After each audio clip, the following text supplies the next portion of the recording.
आज जो सबसे बड़ी खबर निकल के आ रही है दिल्ली से, तुर्कमान गेट के पास फैज़े इलाही जो मस्जिद है, उसके पास सरकार द्वारा निर्देशित और कोर्ट के द्वारा निर्देशित अवैध कब्जों पे बुलडोजर चला है। लेकिन बुलडोजर जो पॉलिटिक्स है, अगर इसको मैं ये कहूं तो शायद गलत नहीं होगा। इसके तहत जो पथराव हुए हैं, जो मुसलमानों के द्वारा कुछ शरारती तत्वों के द्वारा जो पथराव किए गए हैं, उसमें लगभग 5 से 6 सिपाही भी घायल है।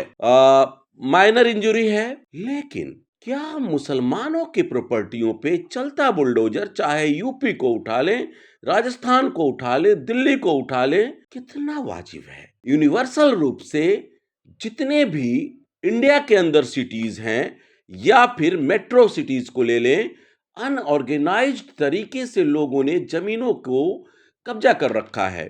चाहे अपने घर को भी बनाते हैं तो कुछ जमीन जो गवर्नमेंट की उसको भी आसपास ले लेते हैं। लेकिन एक सामुदायिक तौर पे इस तरह से बुलडोजर का लगातार चलते जाना, यूपी का एक रिकॉर्ड बताता हूं कि पिछले 3 महीनों में 14 से 2500 मकानों पे एक वर्ग के बुलडोजर चला है।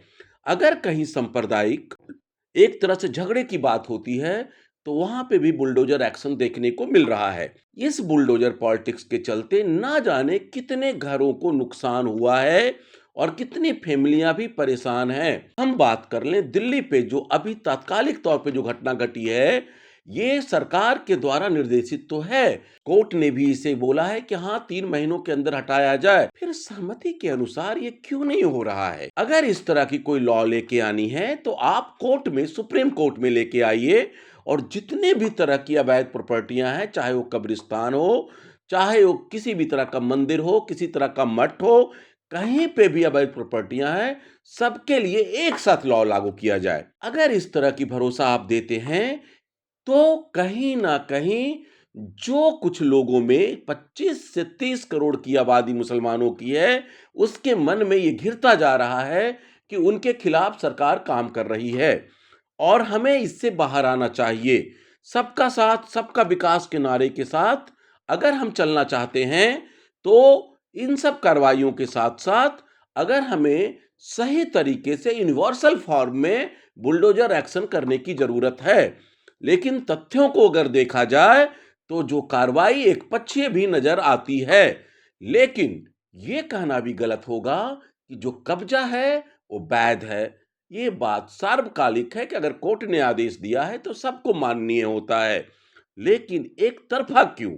अगर कोर्ट के पास कोई नहीं जा रहा है, तो एक लॉ गवर्नमेंट लेके आए कि जिस तरीके की भी अवैध कब्जा गवर्नमेंट को नजर आती है, जैसे आपने अभी उत्तराखंड में किया, बहुत लंबे अरसे तक चला बुलडोजर, काफी लोग घर से बेघर हुए। तो हमें इन समस्याओं से निजात मिलेगी।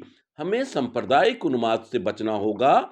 हमें भारत को एकजुट रखना पड़ेगा, चाहे वो मुस्लिम हो, हिंदू हो, सिख हो, ईसाई हो। सबके साथ चलकर हम एक विकसित भारत का सपना देख सकते हैं।